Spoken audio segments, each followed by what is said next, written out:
తెలంగాణ రాజకీయాల్లో ఇప్పుడు ఎక్కడ చూసినా 99 డేస్ యాక్షన్ ప్లాన్ గురించే చర్చ జరుగుతోంది. ముఖ్యమంత్రిగా బాధ్యతలు చేపట్టిన తర్వాత తనదైన వేగంతో దూసుకుపోతున్న రేవంత్ రెడ్డి ఇప్పుడు పాలనలో మరింత పారదర్శకత, వేగం పెంచేందుకు ఈ ప్రతిష్టాత్మక ప్రణాళికను సిద్ధం చేశారు. ఈ 99 రోజుల ప్లాన్ అసలు ఉద్దేశం ఏమిటంటే రాష్ట్రంలోని పెండింగ్లో ఉన్న కీలక ప్రాజెక్టులను పూర్తి చేయడం, సంక్షేమ పథకాలను క్షేత్రస్థాయిలోకి తీసుకెళ్లడం ఈ ప్లాన్ ప్రధాన లక్ష్యం.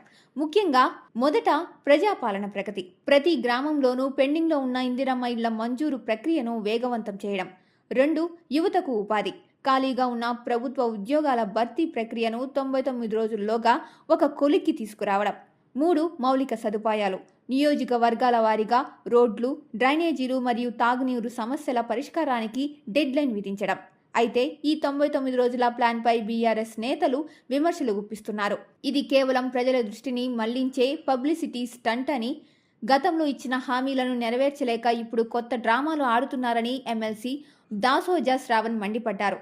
రేవంత్ రెడ్డి విధిస్తున్న ఈ 99 రోజుల గడువులోగా అధికారులు అనుకున్న లక్ష్యాలను చేరుకుంటారా, లేక ఇది కేవలం కాగితాలకే పరిమితం అవుతుందా అన్నది ఇప్పుడు తెలంగాణలో హాట్ టాపిక్గా మారింది.